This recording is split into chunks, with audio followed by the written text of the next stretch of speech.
অভয়ের দেহ দ্রুত সৎকারের ঘটনায় গ্রেপ্তার পানিহাটি প্রাক্তন বিধায়ক। ড্রিম থেরাপিতে ক্ষুব্ধ জনতা। 2024 সালের 9 আগস্ট আরজিকর কাণ্ডে অভয়ের মৃত্যুর পর তার দেহ দ্রুত সৎকার করা হয়েছিল, এমন অভিযোগকে কেন্দ্র করে নতুন করে পদক্ষেপ করল খড়দহ থানার পুলিশ।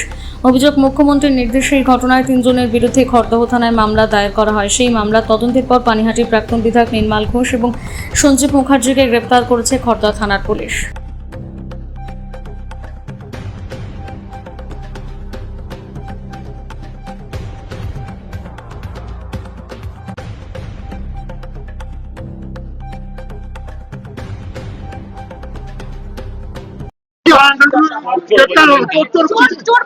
ও তো 1 কোটি টাকা ডিএল লটারি চুরি করেছে না, ও চুরি করেছে, সাথে ওর ছেলে। তারপরে অভয়ের বোন আজকে শান্তি পাচ্ছে। আজকে উপর থেকে দেখুন পুষ্পবৃষ্টি হচ্ছে, আনন্দে আজকে সারা পশ্চিম বাংলা আনন্দ করছে, কারণ এই লোকটা অবশ্যই অ্যারেস্ট হওয়া উচিত ছিল, এই লোকটার ফাঁসি হওয়া উচিত। প্রত্যেকটা মেয়ের আজকের আওয়াজ তোলা উচিত এই লোকটার ফাঁসির জন্য। এতদিন কোথায় ছিল?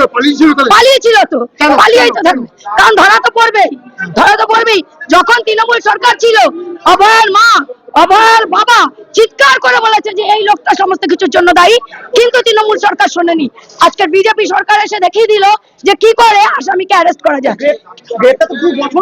না, 2 বছর তো হবে। আমরা কতদিন ক্ষমতায় এসেছি? আমরা ক্ষমতা এসেছি কদিন? আমরা মাত্র ক্ষমতা এসেছি 4 মাস। বিজেপি সরকার ক্ষমতা এসেছে 4 মাস। সুশাসন হবে। উড়িষ্যা থেকে তাকে ধরা হয়েছে। হ্যাঁ, উড়িষ্যা থেকে তাকে ধরা হয়েছে, মানুষের থেকে তাকে ধরা হয়েছে। পালাচ্ছিলেন কেন? কারণ জানেই যে ওনাকে উনি অ্যারেস্ট হবে আর ওনার যথাযোগ্য বিচার হবে। কিন্তু আরো দুজনের নাম বলে তারাও অ্যারেস্ট হবে। এনাকে নিক, আজকে তো নিশ্চয়ই পিসি নেবে, এনাকে পিসি নিলে ওরাও অ্যারেস্ট হবে। এইভাবে তড়িগুড়ি কেন পুড়িয়ে দিত? কেন পুড়িয়ে দিত?